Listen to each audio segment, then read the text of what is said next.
નમસ્કાર દર્શક મિત્રો, આપ જોઈ રહ્યા છો જનમિત્ર ન્યૂઝ। તો જોઈએ આજના મહત્વના સમાચારમાં। સરકાર સબીલે હુસૈન ગ્રુપ મોથાળા દ્વારા મોથાળા બસ સ્ટેશન ઉપર મોહરમના 10 દિવસ સુધી સબીલનું આયોજન કરવામાં આવ્યું છે।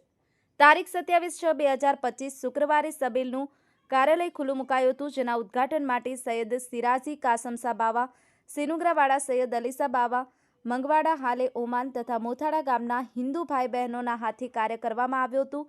સરકાર સબીલે હુસૈન ગ્રુપ મોથાળા દ્વારા આવેલા તમામ હિન્દુ મુસ્લિમ ભાઈઓનું સાલ દ્વારા સન્માન કરવામાં આવ્યું હતું, એવું સરકાર સબીલે હુસૈન ગ્રુપ મોથાળાના મુખ્ય આયોજક સૈયદ સિરાજી યુસુફસા મોથાળાએ જણાવ્યું હતું।